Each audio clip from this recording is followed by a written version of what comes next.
Well, first of all, I've conducted metabolic testing, which means essentially gas exchange analysis testing, with probably about 7,000 clients in the time before I sold the consultancy. To put that into perspective, for a PhD in this sort of field, you might work with 15 or 20. Let's take the week maybe as a unit. Let's take the week. You need to think about this as a circle. Now, part of that circle is your 4 hours of actual training. That is all you're thinking about when you're thinking about training. And when I'm telling you you're overtraining, that's also all you're thinking about. Hence your question, how can I be overtraining? I'm only doing 4 hours a week. Okay, there's 168 hours in a week. I say, okay, what's the average realistically? Big city guy, big banker, huge salary, high profile, huge high stress. How many hours realistically, how many hours of sleep are you getting a week? You know, so you'd go through the sleep and you go, okay, actually don't sleep very well at all, and there's reasons for that. We'd go into that, drinking far too much coffee. Circle of recovery shrinks. So then you'd start to build with this client so that they can see it, and this could apply to anybody as a generic model. You say, okay, we've got these 4 hours of training, we've got the fact that, okay, now I've helped you to agree that your sleep is woefully inadequate, is often broken and is not very deep or good sleep. We've got that. You've told me that you carry a huge amount of stress both with family and with work.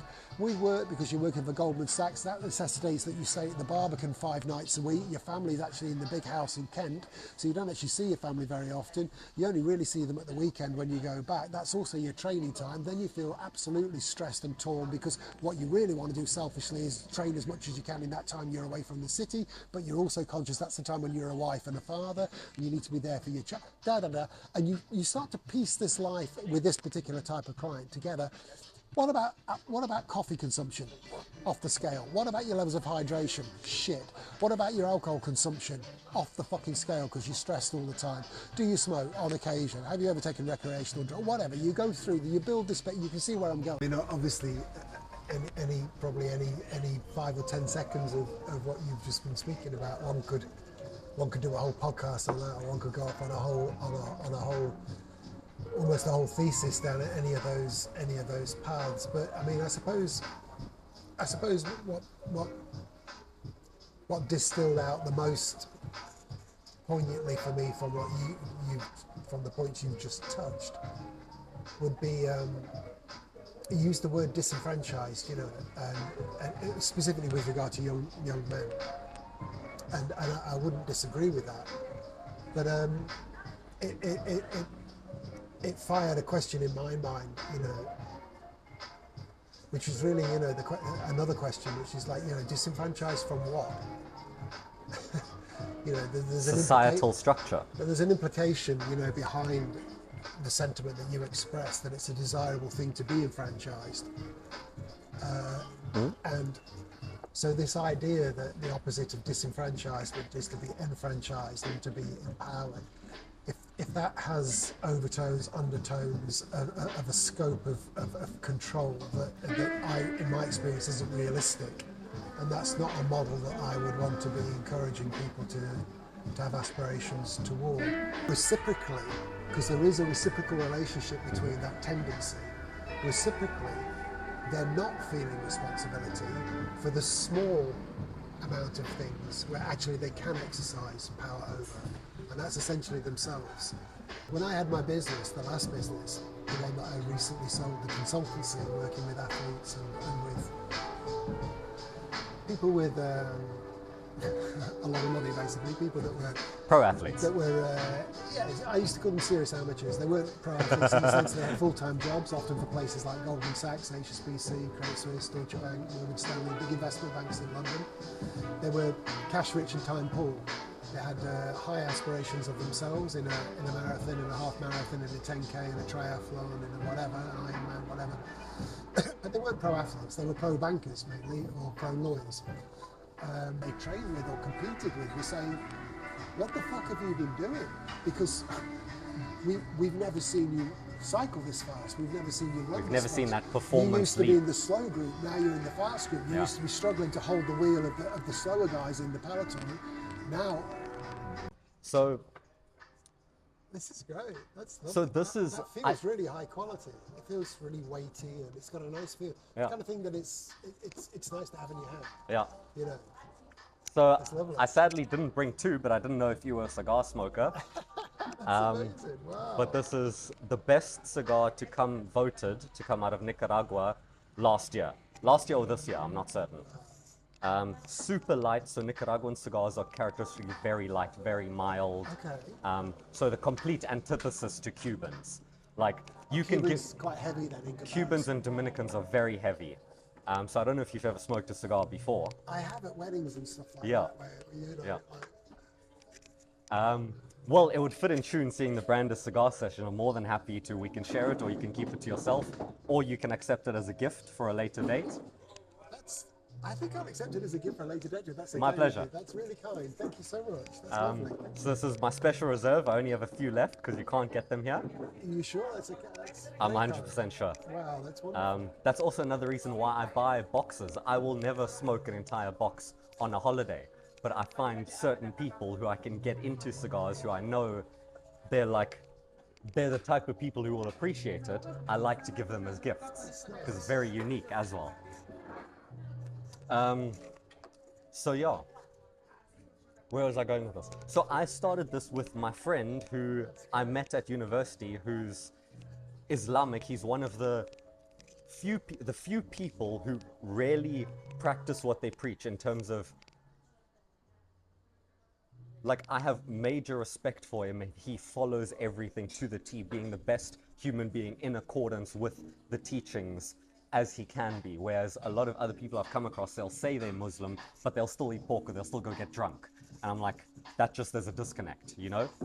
So I started this by rocking up at his house. I met him at uni, said, listen, I was raised atheist, went to a Catholic school, and then went more the philosophical way, listening to Jordan Peterson, Alan Watts, all of these who kind of like poke fun at the major religions. And I know he's a true believer.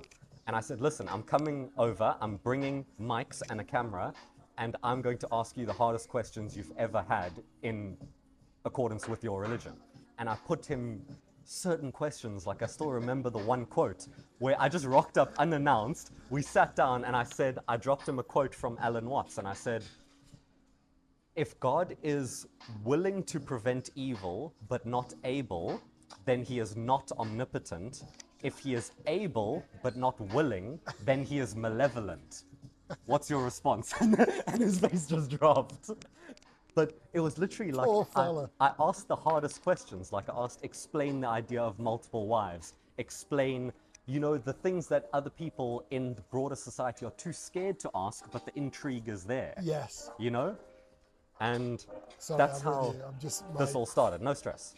My other half is finished her beauty treatments, but she's fine walking around in the market square. She's more than welcome to come join us when she arrives. I'll turn the cameras off. I've told her I'll be half an hour or so. She'll be cool. Cool. So yeah, that's how that all started. Because I That's thought, interesting. listen, these conversations I want to have regardless, and I'm going to have for my own self-serving personal development interests. But why not record it? Because I believe my generation of young men particularly feel very lost and disenfranchised with the current direction the world's heading. I mean, going to a private school with a very radicalized feminist English department, as most of them are, we got pushed that just because we were born a male, we were part of the patriarch and we were inherently oppressing women just by being. And I really analyzed that only after I left school, and I was like, man, that's so dangerous, because young men will just give up at life and they'll say, you saying I'm the problem, so I just won't try. But you need young men to try. You need that for a functioning society, to be able to provide, to be able to protect. All these values that we know are not even biologically correct, but also spiritually, that's the natural masculine essence that people fall into. I'm not saying there's not crossover between masculine and feminine essences. We all constantly cross over.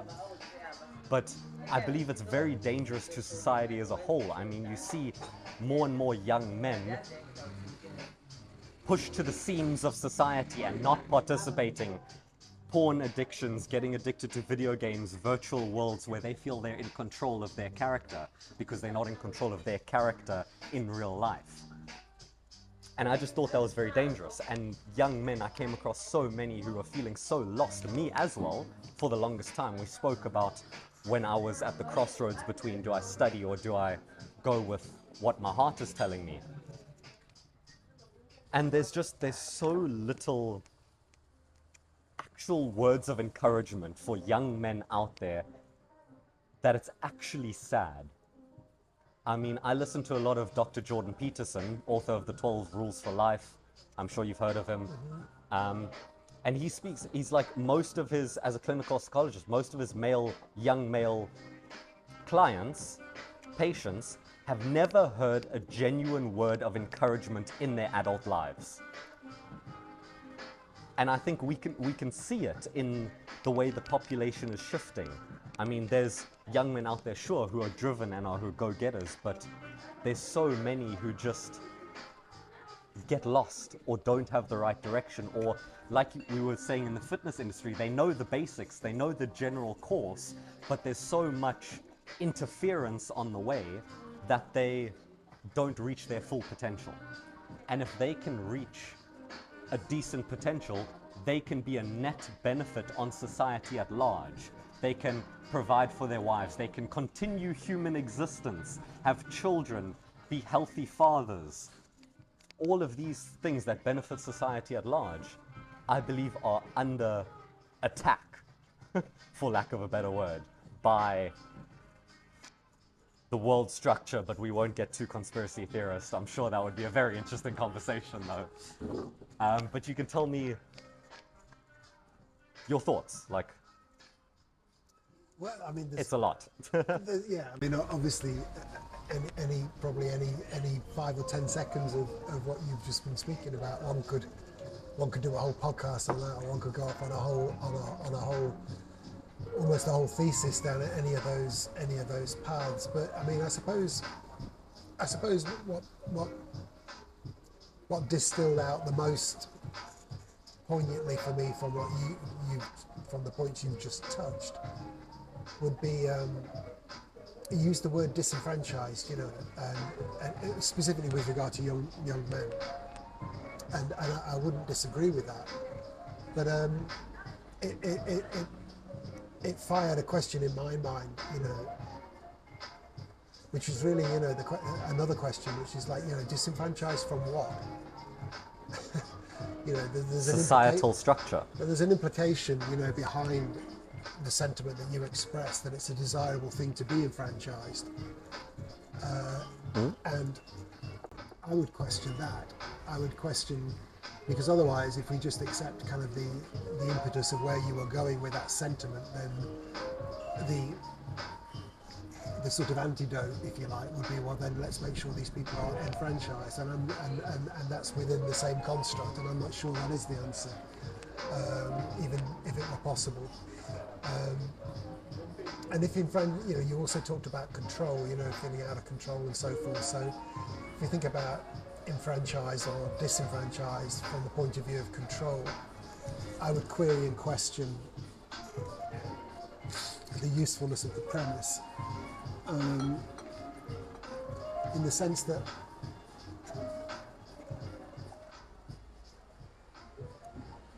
the reality that I've experienced over my years is that most of what I wanted to believe, came to believe, and was encouraged to believe that I had dominion and power over, in reality I don't.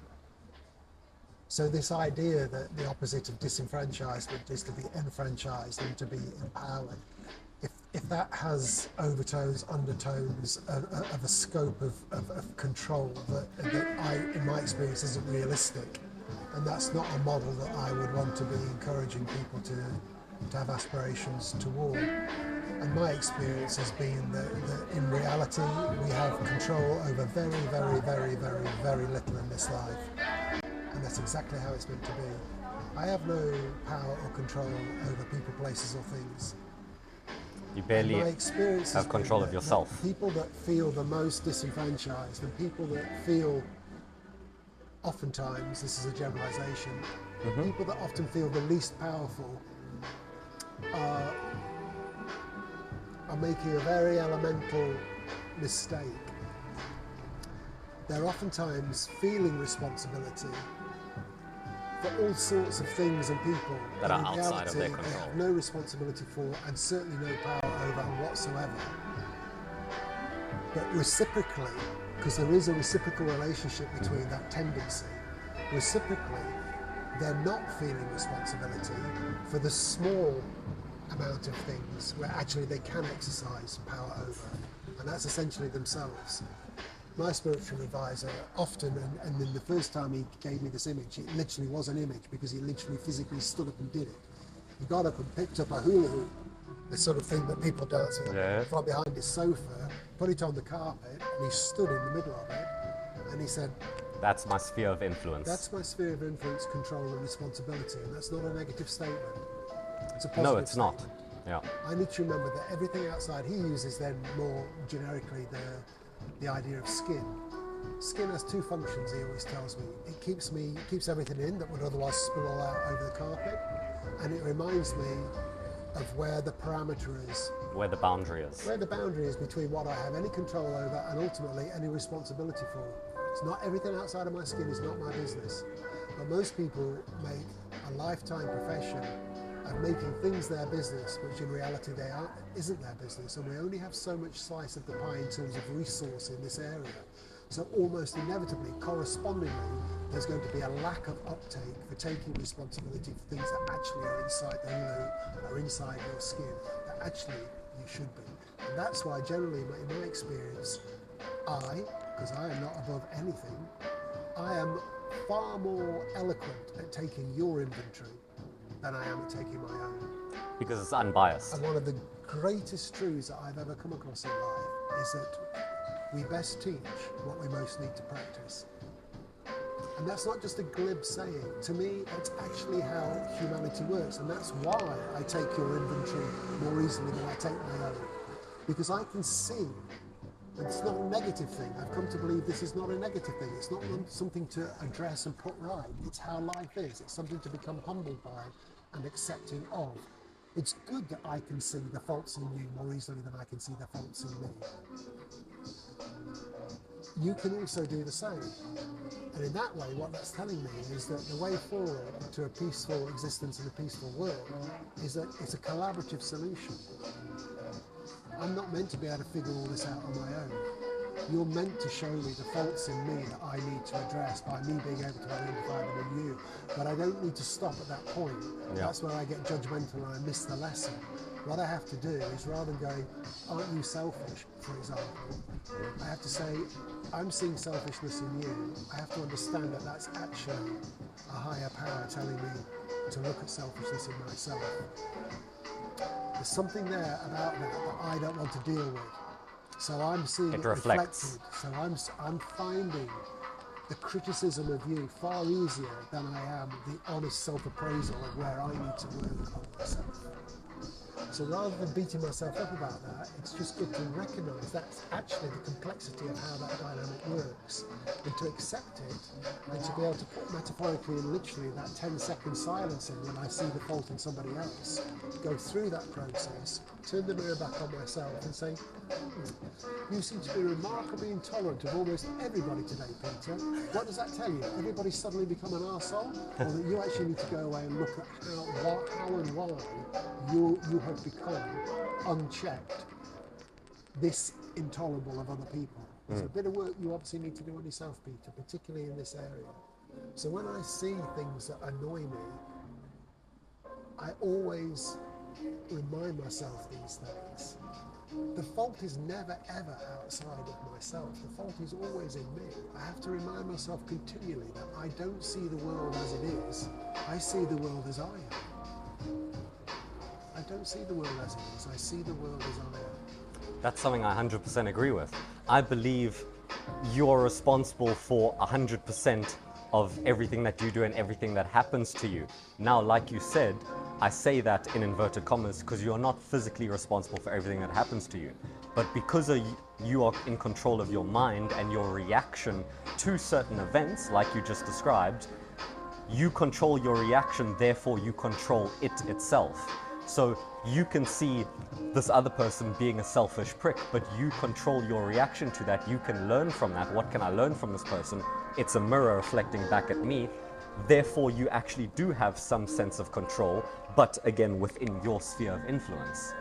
And what we talked about earlier, the highest power to operate out of as your higher self is gratitude and love and being able to learn from people. I believe your sphere of influence can also be contagious. When you go into certain scenarios and you serve other people, you have that calling to serve other people, or you have respect for every single person, you're tolerant for other people. That it's not just then about your energy anymore. That sort of transfers, and you don't know what the ripple effects of that can be on the other person. Because disenfranchised was probably the wrong attraction, word. not promotion. Correct. Attraction, not promotion. So if you think you've stumbled upon a good outlook on something, or a good way of looking at something, the best way to promote it is to live it. Yeah. And then if you're right, people will be attracted to that, and they will be attracted to you. You don't need to promote it. Attraction, not promotion. Yeah. You don't need to promote it. When I had my business, the last business, the one that I recently sold, the consultancy, working with athletes and with people with a lot of money, basically, people that were pro athletes. That were, I used to call them serious amateurs. They weren't pro athletes in the sense they had full-time jobs, often for places like Goldman Sachs, HSBC, Credit Suisse, Deutsche Bank, Morgan Stanley, big investment banks in London. They were cash-rich and time-poor. They had high aspirations of themselves in a marathon, in a half marathon, in a 10K, in a triathlon, in a whatever, an Ironman, whatever. But they weren't pro athletes. They were pro bankers mainly, or pro lawyers. And they were my serious amateurs. And I can't remember where I was going with that now, if I'm honest. What were we talking about before that? The best way to, you don't have to sell anything, is to live it. Yeah, attraction, that's right. Yeah. Thank you for bringing me back on there. But I used to get, as the business became successful, I would increasingly get magazines and so forth calling me up, essentially trying to sell me marketing space. Yeah. And the conversation would usually go along the lines of, we can give you a half page for this, and I would say, no, it's okay. So then the price would come down, we can give you a half page for this, and I'd say, no, it's okay. And then in the end, they would say to me, well, I'll tell you what, let's start with you. You tell me, what is your marketing budget for this? And I would say, I don't have a marketing budget. And they would say, what do you mean you don't have a marketing budget? And I would say, I don't have a marketing budget. I am the marketing, me, myself in these spheres, all of my by me living it. Was personal recommendation, repeat business and personal recommendation. But that's also the better way to go with. Then that's a great example. It's a fat bumblebee. Of attraction rather than promotion. Yeah. And now obviously that was a small scale, niche, boutique type business, if you like. And I'm not suggesting that marketing budgets aren't necessary and a good idea in lots of spheres. But in those niches, the way you did it is the correct way to do it. In principle, that was just a living example of what we were talking about in terms of like attraction rather than promotion. The business succeeded because it was a high yield, low volume model, so it worked well from that point of view. And I didn't need thousands of clients. I needed a small number of clients that were prepared to pay a high premium, that were sufficiently impressed with the service they got that A, they would tell other people about it, and B, they would come back themselves. That's what that business and did. And that they saw the value in it. Like you got. said, time poor, cash rich. Yeah. And that worked. But you have to be able to deliver on that promise. Yeah. The reason it worked, you have to over-deliver because otherwise they won't recommend you. It was effective. Yeah. And the clinical testing that I used to put in place for them, with the promise initially, first time around, that they would improve if they implemented the suggestions based on the clinical analysis of the clinically obtained data from them, we could test. We could test the promise. Do you like another espresso? I'm great, thank you.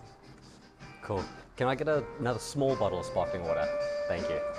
Because when they came back after 3 months of putting the prescriptions into practice, they could call me to task because we'd retest, and the testing is objective. It's clinical objective testing. Yeah. And all the parameters that I'd identified for them, we could see, they could see, they would have moved forward. So it wasn't just, they also looked better, they felt better, and anecdotally they could feed in, I'm running faster, I'm recovering quicker. The scientific data is there.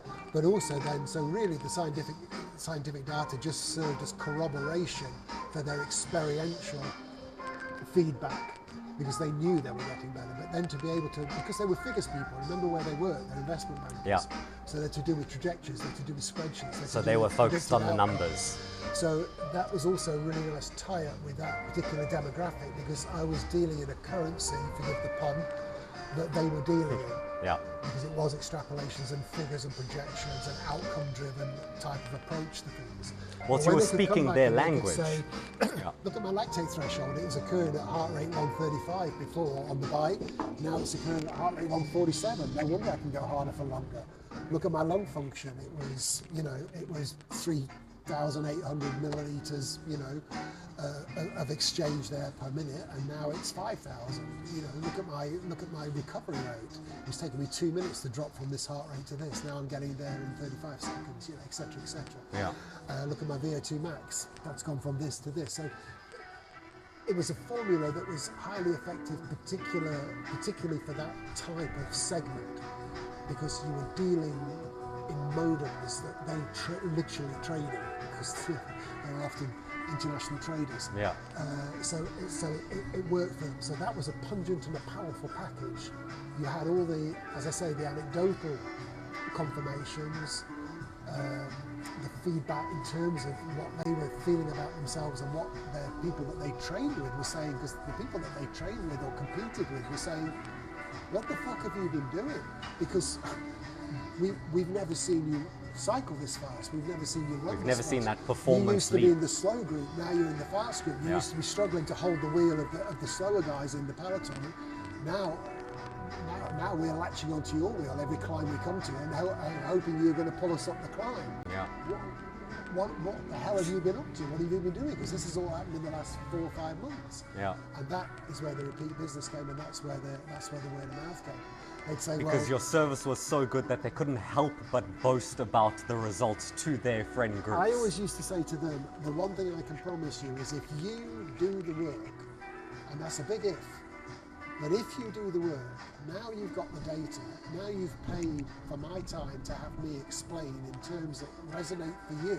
The client significance automatically of this takes it more data. seriously. If you do the work now, equipped with what I've equipped you with, you will get the results. That is certain.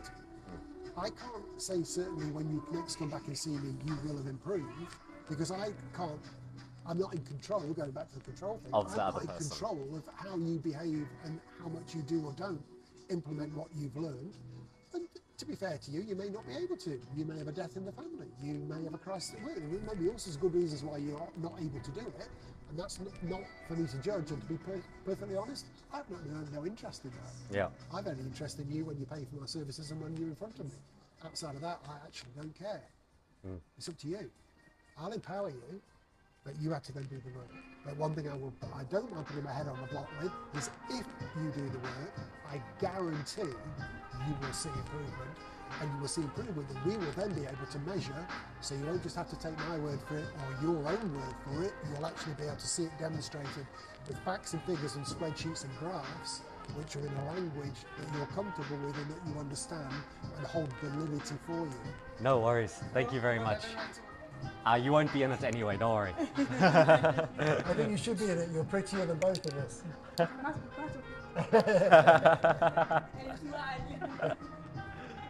So you can see, I think, from that became quite a pungent, powerful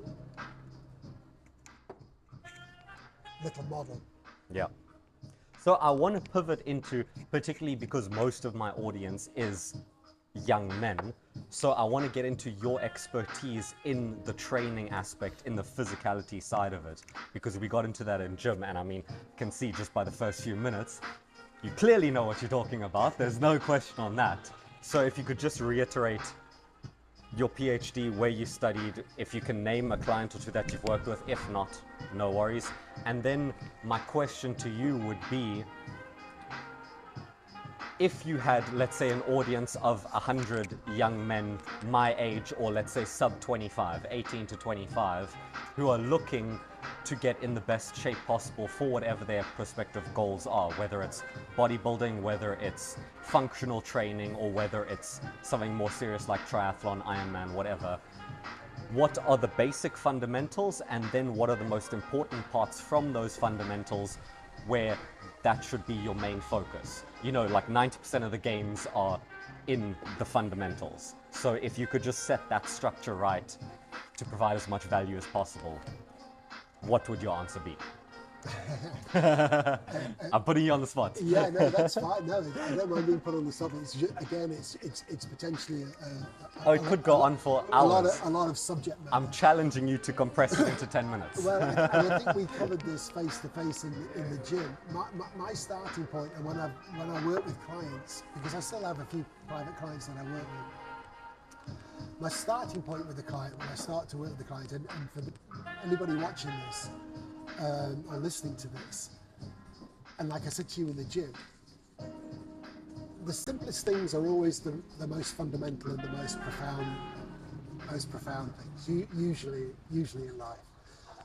And again, what my experience has been, well, first of all, I've conducted metabolic testing, which means essentially gas exchange analysis testing, with probably about 7,000 clients in the time before I sold the consultancy. To put that into perspective, for a PhD in this sort of field, you might work with 15 or 20 individuals. No, 7,000 seems... And I have all the data from all of that, and most of those high. clients will have repeat tested at least once, and many of them over a period of years.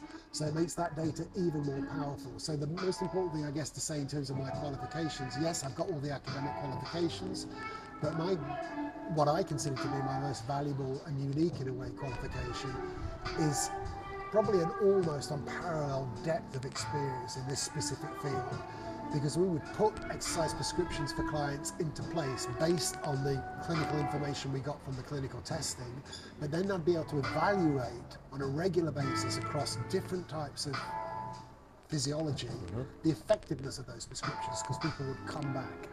And anecdotally, they'd tell me about what they felt worked and didn't work, but also through the clinical testing, we were able to evaluate what had worked and what didn't work.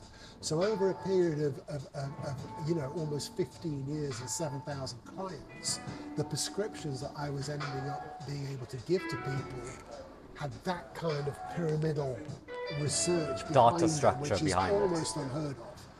It was like, I'm not telling you to go train and do your intervals like this because I've read it in a book. I'm not telling you to go train and do your intervals Because I learned that in my PhD. Because, a guru I used to follow said that was a good idea. I'm telling you because this is a condensation of thousands of metabolic x-rays of people and thousands of hours of spending with clients and tens of thousands of training hours that those clients have then gone off on their own and done, and have pulled that information cumulatively back to me through our consultation process. That's the kind of volume of research and evolution of prescription that's behind what I'm now telling you to go do. And that's what makes it really, really powerful. Having said all of that about a little bit of my background and where what I say comes from, then again, going back to that simplistic thing, and I think I said this to you in the gym, the key place to start for anybody is to be able to articulate and identify very clearly for yourself Your goals. what it is that you want. And it sounds such a simple thing that it sounds almost patronizing. As I think I said to you in the gym, in a lot of ways, professional athletes are easy to work with and difficult to work with simultaneously. They're 100 pounds, and you're not going to have a six-pack at 400 pounds. Yeah. So a lot of this comes down to articulating, and what I found with the clients that I work with, and I'm now, so just to go back to the athletes, the way in which athletes are difficult to work with, they're easy to work with because what they want from you and you know what they want is easy to articulate very specifically and straightforward. They're difficult to work with because a lot of them are prima donnas. And also they're necessarily very self-obsessed. To be an elite pro athlete, you have to be totally self-obsessed. The opposite of what we were talking about earlier on a more philosophical basis.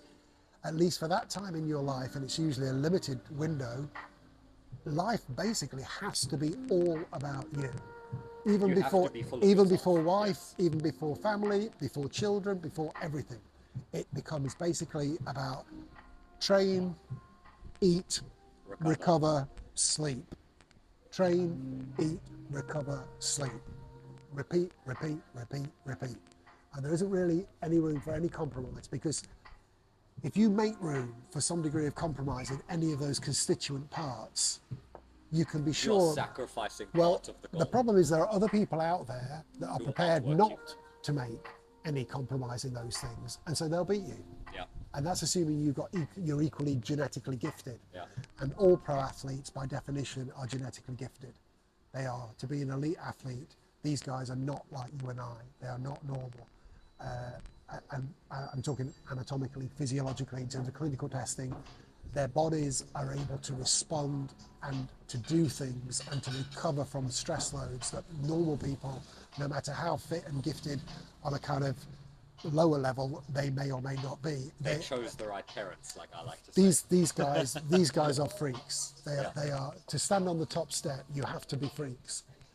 And you have to do all the rest of the work, but you have to be freaks. Now, going back to the general population, not so easy. As I say, the biggest single challenge generally working with general population is, there are exceptions, of course. Some people are very clear about what they want and their goals, but a lot of people don't. They haven't really been able to articulate clearly enough to make it useful for themselves what it actually is that they want. So obviously, clearly, I can't help anybody in life achieve what it is that they want if they don't actually have a clearly articulated vision of what that is. So usually the initial process I go through with a client is not to inflict upon them or to instill into them, but to help facilitate their own understanding by perhaps putting bits together of what it actually is that they want. And oftentimes it is a fusion. It's often a fusion of aesthetics, of performance, and of health. I would say typically it's going to be a fusion. But having said that, that in itself, whilst we can probably all nod to that idea, that is not what I've just described. No. To say to somebody, well, I kind of want to, I want to be a better performer, I want to look better in beach shorts, and obviously I'm a responsible individual, so I want to have pay some attention to my health, in terms of my cardiovascular fitness and my risk index, blah blah blah. That's all great, and we can all nod to that, and that's commendable and blah blah blah. But it doesn't actually help us. We have to then go one step further and help the client, coach the client into an articulation of what does that actually mean? What does that look like? What are we actually talking about? And obviously, in this context, it's impossible to say what that is because it's different for different people. But that's the first process that I go through with the client.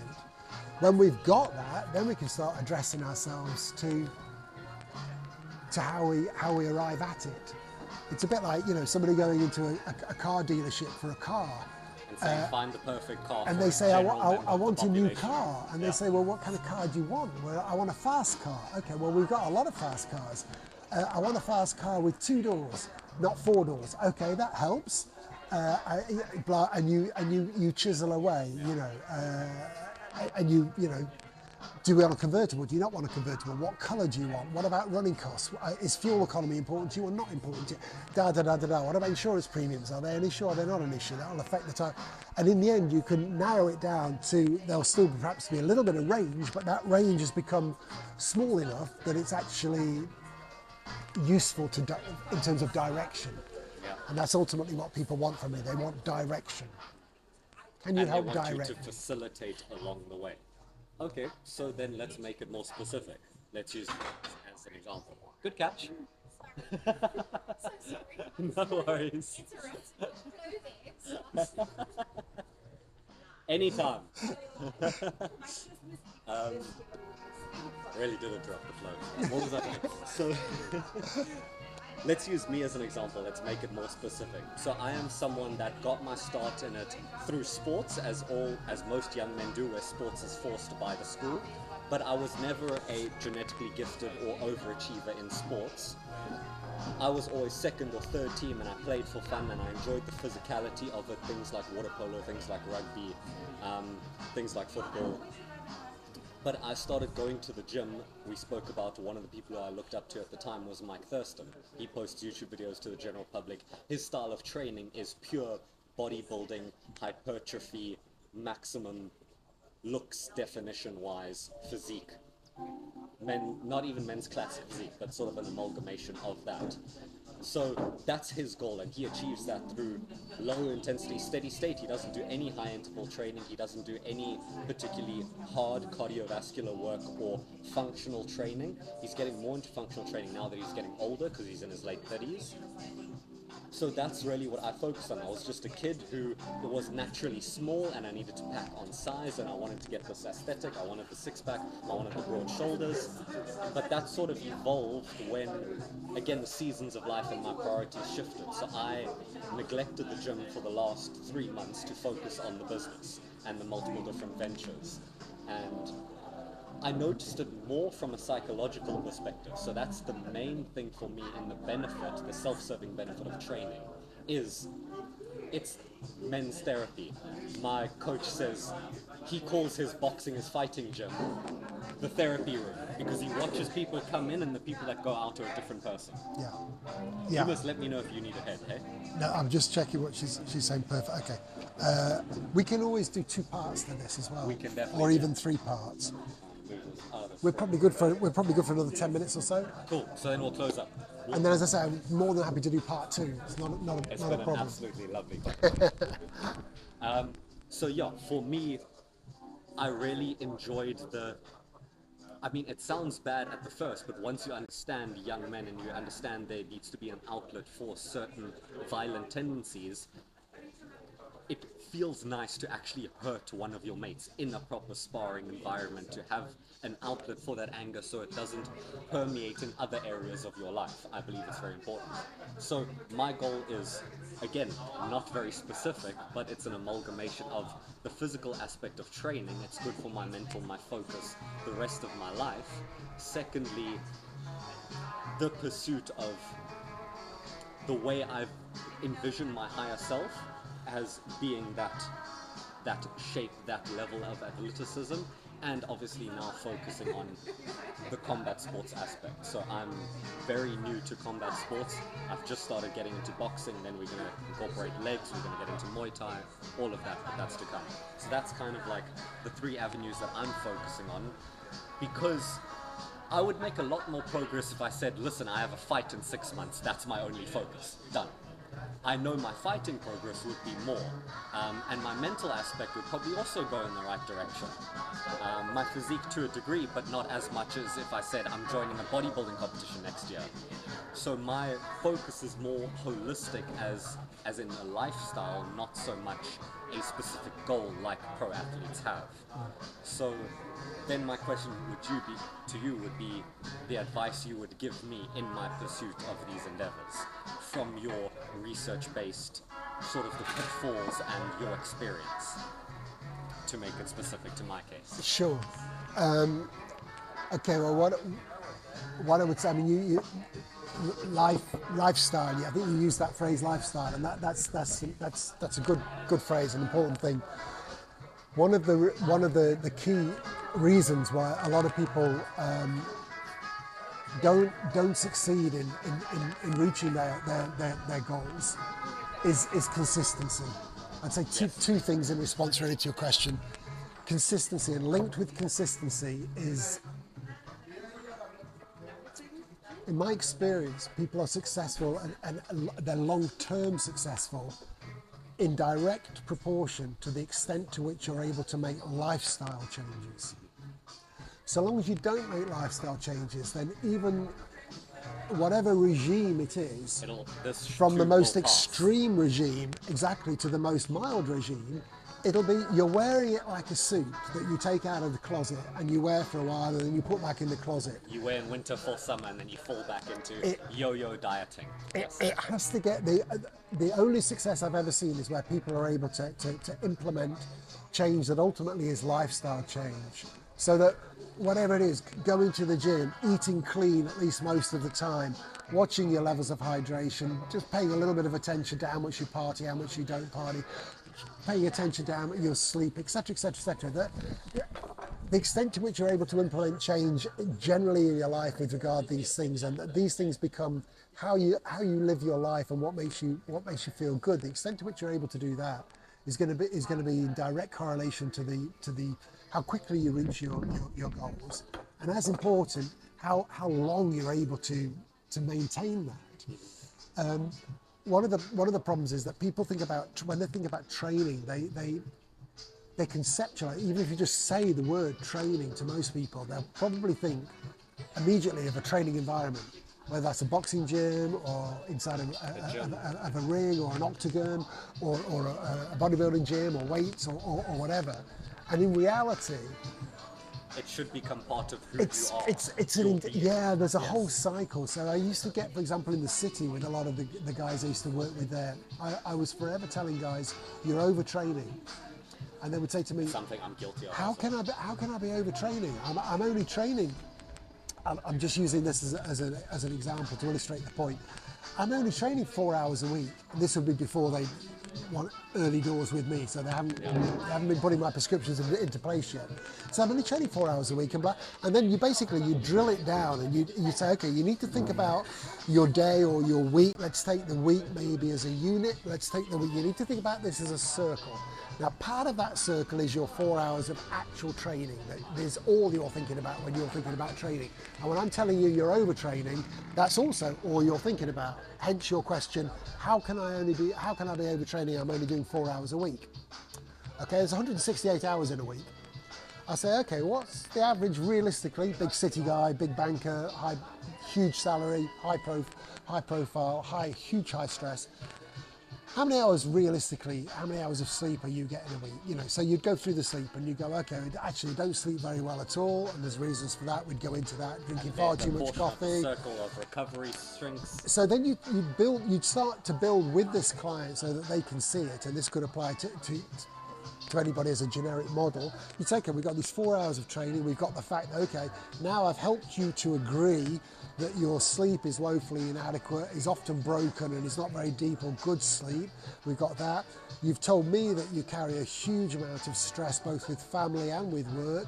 With work, because you're working for Goldman Sachs, that necessitates that you stay at the Barbican 5 nights a week. Your family's actually in the big house in Kent, so you don't actually see your family very often. You only really see them at the weekend when you go back. That's also your training time. Then you feel absolutely stressed and torn, because what you really want to do selfishly is train as much as you can in that time you're away from the city, but you're also conscious that's the time when you're a wife and a father, and you need to be there for your child, and you start to piece this life with this particular type of client together. What about coffee consumption?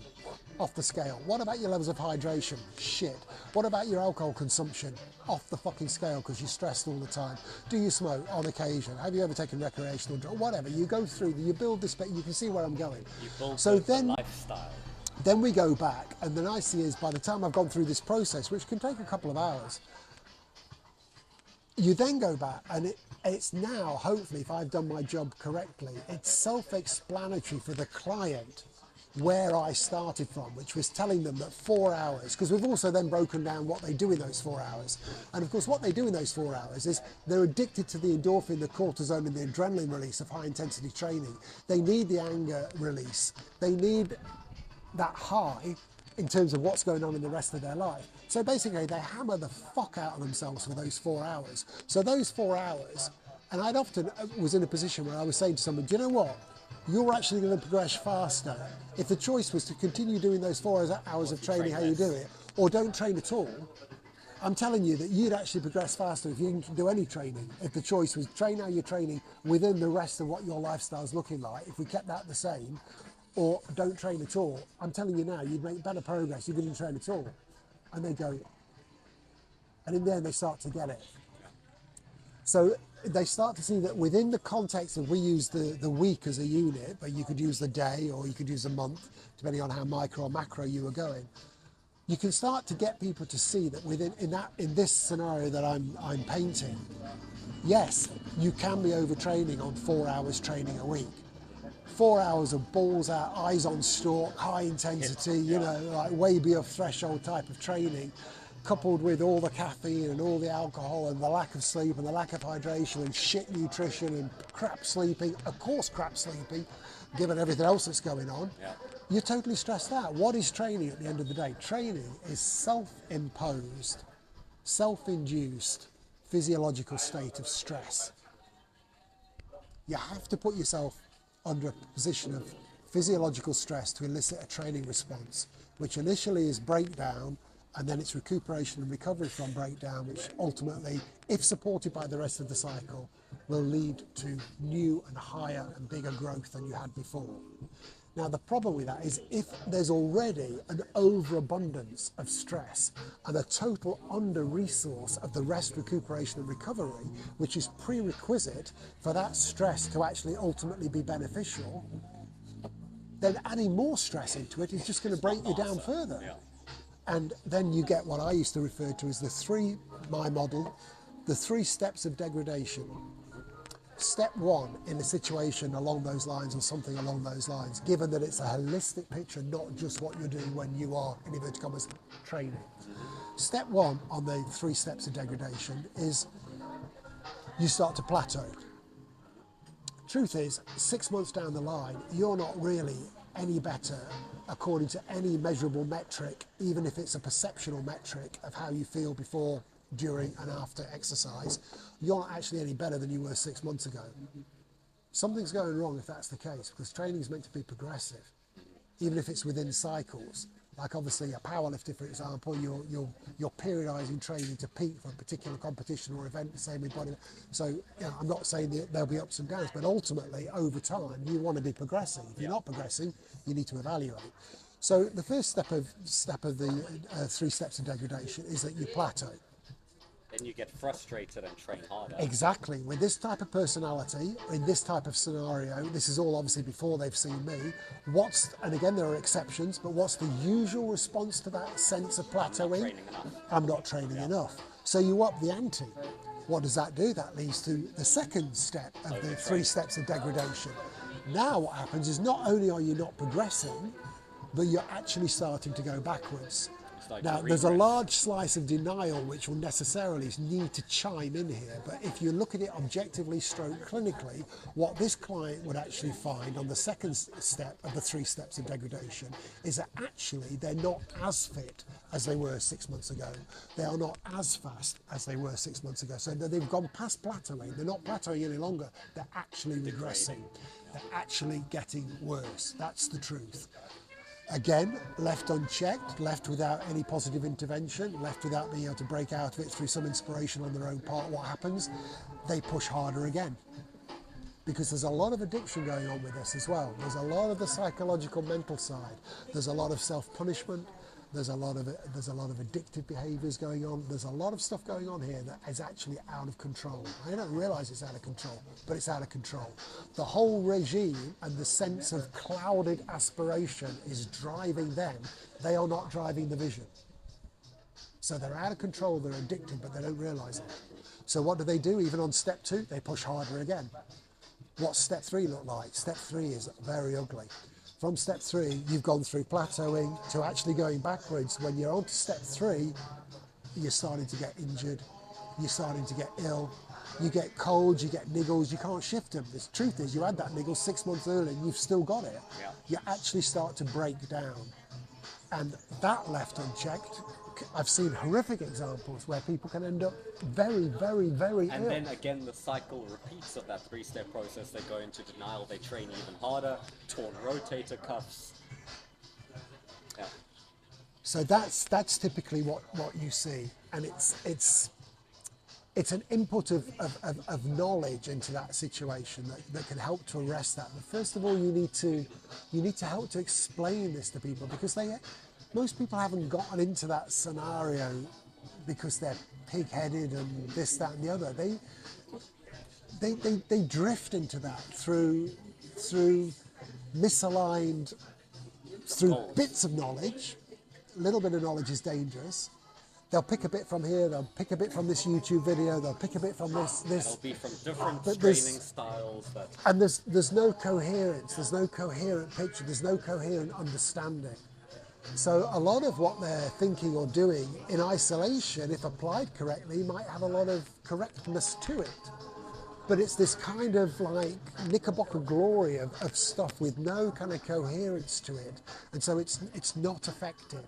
And as I say, along the way with this, particularly in young males, there's such a fierce driving force to look good, to be fit, to the aspirational magazine cover, to be attractive to whichever sex you're attracted to be attractive to the girls, to be attractive to the boys, to be attractive to whoever it is, to be successful. That very quickly, a total out of control, addictive behavior model starts to actually sabotage and hijack this whole process.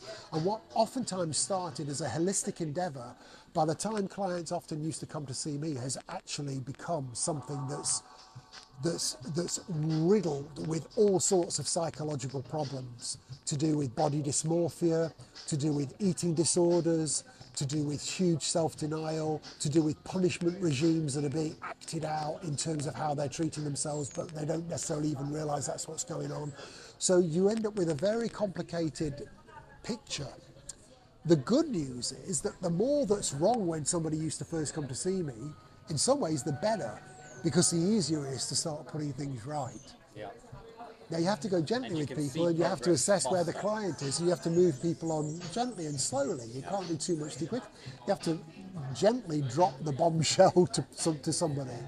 A more challenging scenario in some ways, and I'll probably have to finish on this, is well, if you get a client coming to you that seems to be in a bit of a mess, but they're telling you that actually they're doing almost everything right, that's when you actually scratch your head that more. should be red flag. Because you're thinking, well, this is more difficult because they actually seem to be doing a lot of these things already correctly. Then you have to dig down and say, are they really? And da-da-da. But that's in some ways a more challenging proposition. Or are they lying to you? And while they're lying to you. Somebody that comes and is just up front and they probably think they're doing everything right. They say, I'm doing this, I'm doing that, I'm doing it. You think, oh, okay, that's going to be relatively easy. You're doing so much wrong, or you're doing so much in a less than optimal fashion, might be a better way of putting it, that it's going to be relatively easy to help you relatively quickly, because we can relatively easily make better, at least, a lot of things that you're presently doing. It is a law of diminishing returns, of course. The more somebody's doing right and the closer they get to their goals, aims and objectives, Thank you. then the harder they have to work to make those incremental gains. It is the law of diminishing returns. What do you need?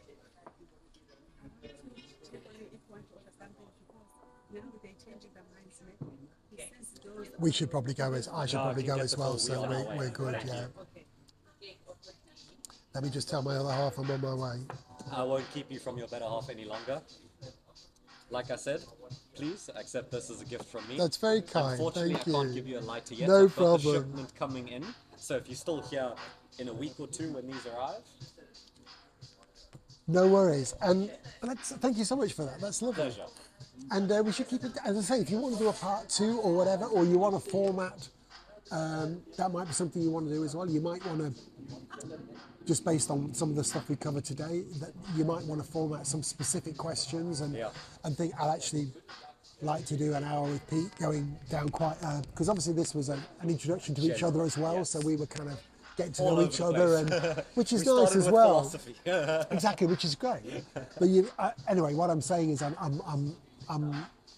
again, I'm not the font of all knowledge by any stretch of the imagination. You have a lot more experience than me in these regards, so I have a lot to learn from you.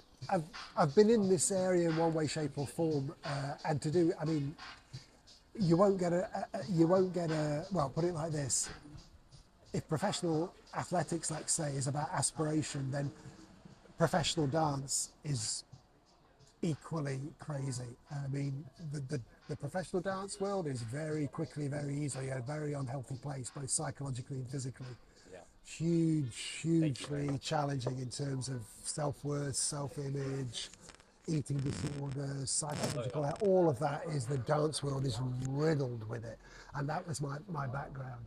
So cumulatively and I started dancing when I was 4 years old, not professionally obviously, but I started dancing when I was 4 years old. So cumulatively, I've had a lot of experience in this field. And as you can probably tell from the way that I talk, as I get older, I understand more and more that it's to do with all of that.